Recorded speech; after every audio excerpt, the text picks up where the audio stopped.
Fantastic job. He didn't need this. He didn't need it. And we find out government's a little nasty on occasion. Hello, Peter. Yeah, at times. Hello, President Trump. Government's a little bit nasty, Peter. You haven't noticed that. You've had a charmed life, right? You tell me. Very charmed. I think you've had a charmed life. I think what I'll do, if you don't mind, numbers have just come out which are rather extraordinary, and I thought I'd play a tape of one of the people, Joe Kiernan and Rick Santelli. This just came out, and we'll just play that for a second. Personal income is up 0.8%. That is almost triple the expectations. I'll tell you that the income numbers, really, for the first 4 months of the year, they're stellar. They're really stellar. I mean, I could go back and look at the first 4 months of many different years. Really very strong numbers, and you're right. This administration is criticized for just about everything under the sun. I've never, ever in my lifetime had glimpses into the politics of an administration in the form of transparency like this one. Why don't we be, give credit where credit is due? Income really shooting up. Rick, I also thought everybody was going to get one last order of imports that were going to be tariffed, and they were loading up on things. How the hell they already fix the trade, or not fix it, but to cut it in half? So there wasn't a lot of front loading of things that they needed before the tariffs hit. Yeah, I'll tell you what, it really does call into question some of the conventional wisdoms.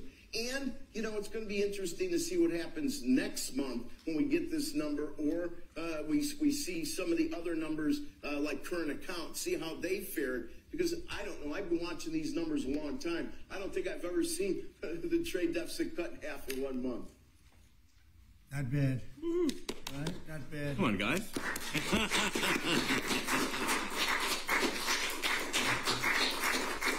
Yeah. I see Howard and Scott are here, so it's great.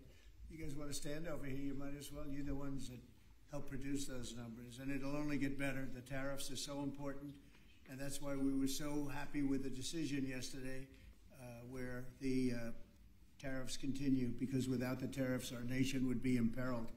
We would really be imperiled. I think I can say that with great surety, Scott and Howard. And so we were very happy to get that decision, that big decision yesterday. And today it's about a man named Elon, and he's one of the greatest business leaders and innovators the world has ever produced. He stepped forward to put his very great talents into the service of our nation, and we appreciate it. And I just want to say that Elon has worked tirelessly helping lead the most sweeping and consequential government reform program in generations. And the kinds of things that he's found and his people have found. He's brought a group of very smart people in, and they found things that are pretty unbelievable. I have to say that the numbers that we're talking about are substantial, but they're going to be very much more substantial with time, because many of the things that we're working on right now, we're going to have to remember Elon as we find them, but the numbers could double and triple because many things, we don't want to go out with them until we're sure, but we've found things that are unbelievably stupid and unbelievably bad. With the Department of Government Efficiency, Elon's delivered a colossal change in the old ways of doing business in Washington. DOGE has installed geniuses with an engineering mindset and unbelievably talented people in computers. I actually asked Elon one time, what's their primary thing? And they have a lot of primary things, all having to do with being smart. But he said the thing that they're really the best at is working with computers, so that they can't be outsmarted by somebody that's not happens to also be good with computers, but not as good as these people. But the mindset in the senior ranks of every federal department, and it's really changed. And with Elon's guidance, they're helping to detect fraud/waste and modernize broken and outdated systems. So as you know, we're talking about various systems and changing systems. And, sadly, it takes a long time to change, let's say, a system at IRS and computerize it properly where the job can be done in 1/10 the time, but it takes sometimes years to rebuild those systems. But we've started. In many cases, we've started. I will say that this has less to do with Elon, but the air traffic control systems, we're bidding out to the best companies in the world, those systems right now. They were what the previous administration was horrible what they did. They spent billions and billions of dollars, and in the end, it didn't even come close to working. They tried to hook up wire to copper, and it can't be done. And they just spent billions of dollars and just wasted money. Actually made the system much worse. So we're going to get a brand new modern system. Congress is working with us on that, and we're going to get it done as quickly as we can. But it's in the works, and once it's done, it'll be good for 30 years. But we have a system that's 48 years old and would have a modern computer hooked into a very outdated computer, and they don't hook up. I mean, they didn't hook up. So after spending billions of dollars, they turned on the system, and in never any cases from local to countrywide, they never worked. More than 75,000 bureaucrats have voluntarily left their taxpayer-funded jobs to come out and really do the job. Countless wasteful and unnecessary contracts have been terminated, and you know that we have terminated many, many contracts, and many contracts, Elon, are right now being looked at, yes. And it may be 6 months, it may be almost a year in some cases. We're going through procedures, we're going through courts, and we'll remember you as we announce billions of dollars of extra waste, fraud, and abuse. Just as an example, DOGE canceled $101 million for DEI contracts at the Department of Education, $101 million, and that was just a small section of the Department of Education. $59 million for illegal alien hotel rooms in New York City, and the landlord never made the contract. Short period of time. $59 million to a hotel is in the account, and I assume that's being looked at. I don't know. I'm not sure, but I assume that's being looked at. Think of that, $2 billion, and then Lee will tell you there's another one over there for $20 billion being spent on another environmental credit. $20 billion, not 20 million, 100,000, which is a lot.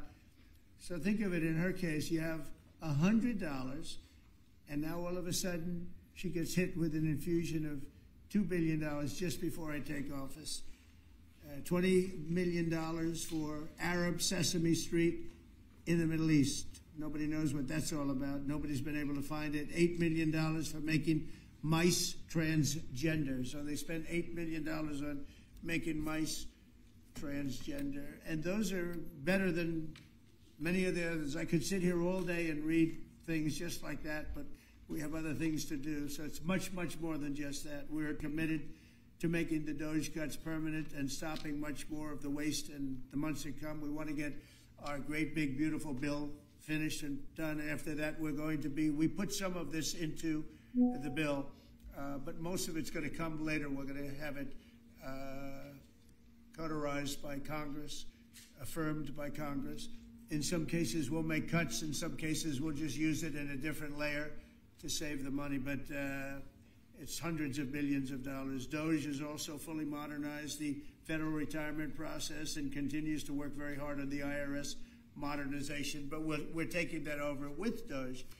Many of the DOGE people, Elon, are staying behind, too, so they're not leaving. And Elon's really not leaving. He's going to be back and forth, I think. I have a feeling. It's his baby, and I think he's going to be doing a lot of things. But Elon's service to America has been without comparison in modern history. He's already running one of the most innovative car companies in the world. You look at his factories and compare them with some of the old factories we have, and it's a big difference. And the most successful space company, and I guess in history you would have to say the largest free speech platform on the internet, etc. Yet Elon willingly, with all of the success, he willingly accepted the outrageous abuse and slander and lies and attacks because he does love our country. I know that very much. He loves our country. He comes from another country, a country that's going through trials and tribulations, I would say. But he's all about the USA, and Americans owe him a great debt of gratitude. So I just want to thank Elon for his time as a special government employee. Can you imagine? They called him an employee, but it's a special government employee, and for coming and helping us. And he really has changed the mindset of a lot of people. A lot of people thought, you know, maybe we'll cut 1% or 2% or 3%. Then they said, wow, we can cut a lot more than that. And we're going to do it very surgically. We're going to continue on the march. We're making America great again. When I was in Saudi Arabia, and we were in, as you know, 3 really great countries, predominantly the 3. Qatar was great. UAE was great. Saudi Arabia, incredible. Like such an incredible experience to be in those 3 countries. But the Crown Prince of Saudi Arabia, and I must tell you, the leaders, the great leaders of the other 2 that we just mentioned, they all said the same thing, that the United States is the hottest country right now anywhere in the world. And 6 months ago, we thought it was dead. It was like a dead country. And it would have been a dead country if we didn't have the right result on November 5th. It would have been a horrible, horrible situation was going on with the borders, with transgender for everyone, men playing in women's sports, and so much more. But they were saying,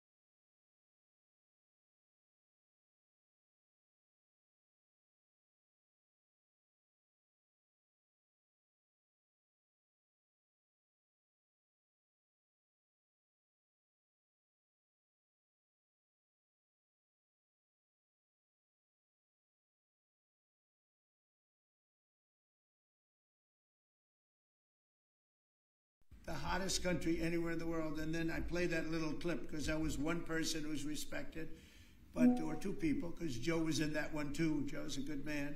But that was one group of people saying something about the success of what we've done over the last 4 months. They cannot believe it.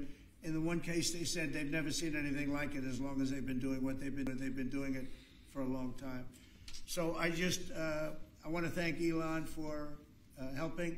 And again, you know, the United States right now is the hottest country anywhere in the world. There's no country as hot, and we're doing really well. We came, when I left, we had no wars, we had no problems. We defeated ISIS, we rebuilt our military, and we had no inflation. And when I came back, we had a lot of inflation. We had wars all over the place. We had the embarrassment in Afghanistan where we gave up billions and billions of dollars of military equipment, the most embarrassing moment in the history of our country, I believe. I believe that strongly. We have Russia with Ukraine. We had the attack on Israel in October, the horrible attack, October 7th. Horrible, horrible attack. Nobody's ever seen anything like it. And now we have something where we're really healing a lot of that.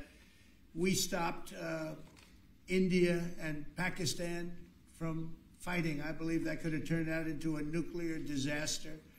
And I want to thank the leaders of India, the leaders of Pakistan, and I want to thank my people also. We talked trade, and we said we can't trade with people that are shooting at each other and potentially using nuclear weapons. And they're great leaders in those countries, and they understood, and they agreed.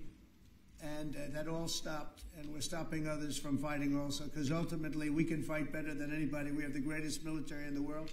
We have the greatest leaders in the world. We put one of them in charge of the Joint Chiefs of Staff, as you know, General Raisin Kane. And we wiped out ISIS, completely wiped out ISIS in 3 weeks. They said it would take 5 years, and that's the way it is. But we don't want to have to use our military. We want to be peace through strength when we can. And that's the way we're going to have it. So I just want to thank Elon and all of his people. Most of those people are staying. Almost all of them are staying, and they're going to be with us. And you're going to see the results coming long as later. You're going to see a lot of the results, and those hundreds of billions of dollars are going to be adding up, and they're going to continue to add. It'll be interesting, really interesting to see what the final number is going to be. But again, Elon gave an incredible service. Nobody like him, and he had to go through the slings and the arrows, which is a shame because he's a patriot. The good news is that 90% of the country knows that, and they appreciate it, and they really appreciate what he did. And I gave him a little special something we have here. Thank you. A very special that I give to very special people. I have given it to some, but it goes to I give it to Elon as a presentation from our country. Thank you. Thank you, Elon. Thank you. Take care of yourself. Thank you. You see the lock. The lock on this is amazing. That's right. Large lock. Well, let me say perhaps a few words that this is not the end of Doge, but really the beginning. My time as a special government employee necessarily had to end. It was a limited time thing. It's 134 days, I believe, which ends in a few days. So that it comes with a time limit. But the Doge team will only grow stronger over time. The Doge influence will only grow stronger. It's I liken it to sort of Buddhism. It's like a way of life. So it is permeating throughout the government, and I'm confident that over time we will see $1 trillion of savings and a reduction in $1 trillion of waste and fraud reduction. The calculations of the Doge team thus far, in terms of an FY25 to FY26 delta, are over 160 billion, and that's climbing. We expect that number will probably go over 200 billion soon. So I think the Doge team is doing an incredible job. They're going to continue doing an incredible job, and I'll continue to be visible.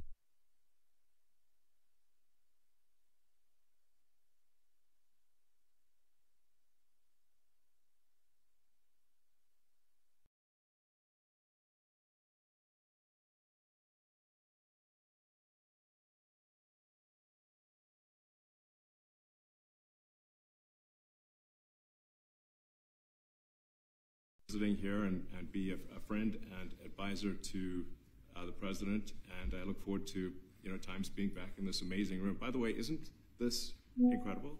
Look at this incredible. It's stunning. I think the way that the Oval Office, how the president has just completely redone the Oval Office. It's beautiful. I love the gold on the ceiling. Thank you. It's pretty nice. Yeah.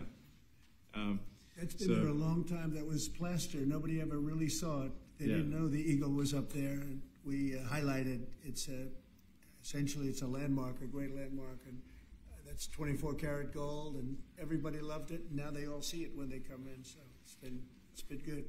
The Oval Office finally has the majesty that it deserves, thanks to the president. So I look forward to continuing to be a friend and advisor to the president, continuing to support the Doge team.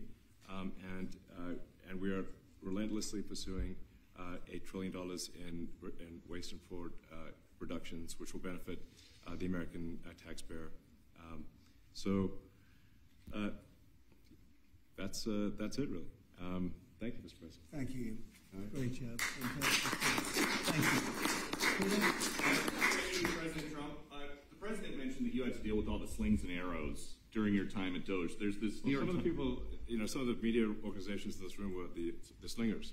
Well, so there is a New York Times report today that accuses you of blurring the line between. It's the New York Times. Is that the same publication that got a Pulitzer Prize for false reporting on the Russiagate? Is it the same organization? I think it is. I think it is. I think the judge just ruled against the New York Times for their lies about the Russiagate hoax, and that they might have to give back that Pulitzer Prize. That New York Times? Let's move on. Okay. Next question. President Trump, 5 aides who used to work here are in talks with Republicans in Congress to go and testify about what they did or didn't do to possibly conceal President Biden's decline. Do you think that Dr. Jill Biden should also have to come in and testify about what she she did or didn't do? Well, I hate the concept of it. It's the wife of a man who was going through a lot of problems, and everybody that dealt with him understood that. And I guess it came out during the debate loud and clear. That was the biggest signal of all. They have to do what's right. The country was there was a lot of dishonesty in the election, as you know, of 2020. That's been now caught. People understand it. It was a rigged election. And when you go further out, when you see the auto pen, I mean, I think the auto pen is going to become one of the great scandals of all time, because you have somebody operating it or a number of people operating. Because I knew Joe Biden. Joe Biden wasn't in favor of opening up borders, letting 21 million people in.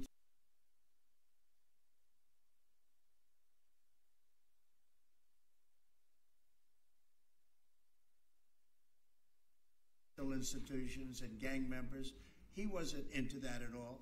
And you know, who signed these orders, proclamations, and all of the different things that he signed that set our country so far back, that was so bad for our country? With the auto pen, how would it work? Like, we're in the Oval Office right now. If there was a group of rogue staffers that worked for you who wanted to advance a bill or an executive order without your knowledge, how could they do it?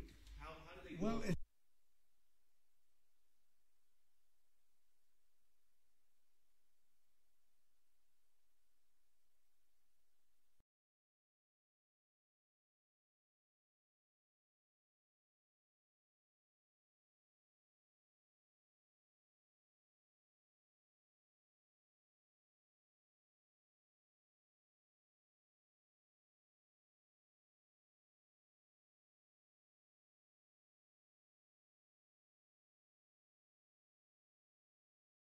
It's very hard, because I'd read your newspapers or your media the next day, and I'd say, well, I didn't approve that, and I would find it. I mean, they wouldn't get away with it for long, because I'd say, I never signed that. Who the hell signed that? Auto pens, to me, are used to sign letters to people, because we get, I think they said 20,000 letters a week, and you like to be able, when somebody takes the time to, it's nice to sort of write back, and auto pens are meant for that. Auto pens are not meant to sign major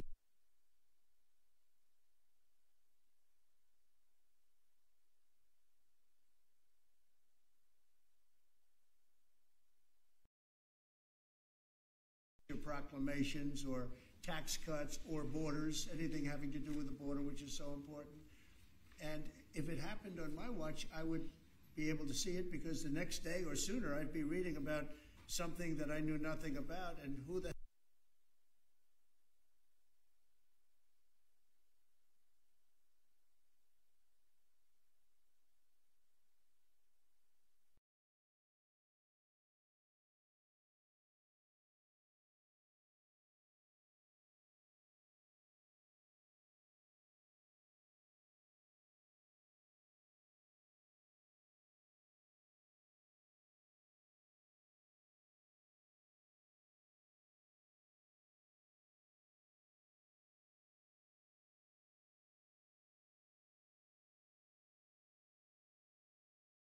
hell signed this? So I almost never use the auto pen. In fact, yesterday I was signing about 81, I think it was 81 proclamations and statements to people that I think should be signed by us. I think when you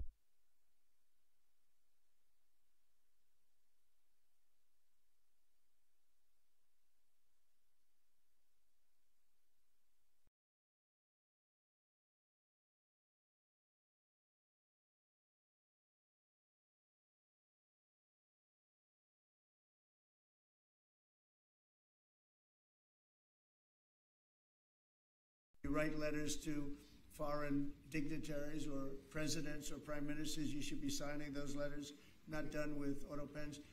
I understand he signed almost everything with an auto pen. It's a very dangerous thing. It really means you're not president.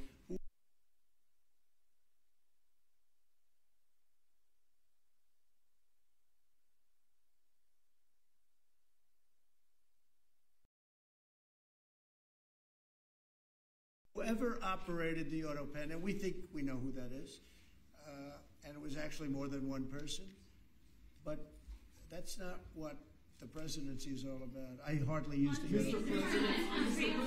Are you going to reinstate the tariffs on China? You said that they violated the agreement with the U.S. Well, they did. They were they violated a big part of the agreement we made. You know, if you read that whole statement, I was very nice to them. I helped them because they were in trouble with the stoppage of a massive amount of business. But I'm sure that I'll speak to President Xi and hopefully we'll work that out. But yeah, it's a violation of the agreement. Yeah, please. Mr. President, can you give us an update to the latest ceasefire agreement that Israel has agreed to, but Hamas still considering? Well, they're very close to an agreement on Gaza, and we'll let you know about it during the day, and we have a chance of that. And I think we have a chance of making a deal with Iran also. They don't want to be blown up. They would rather make a deal. And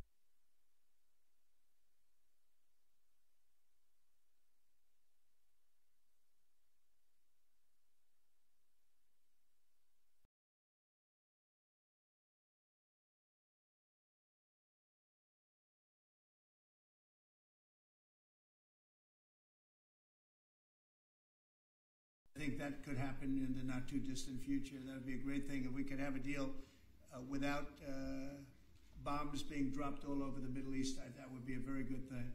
They can't have a nuclear weapon. We want them to be safe. We want.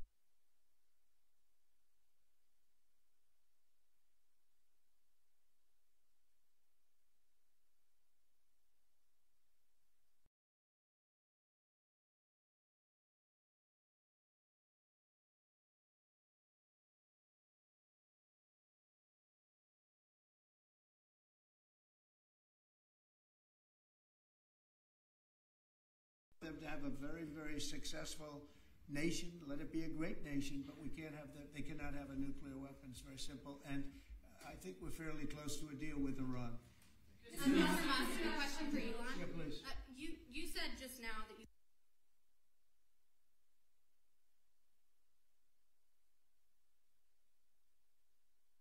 look forward to being a friend and advisor to the president. So do you expect to continue advising the president and Doge informally, or are you going to sort of shift your focus entirely to your companies? Well, I expect to continue to provide advice whenever the president would like advice. I hope so. I mean, I expect to remain an advisor, and certainly if there's anything the president wants me to do, I'm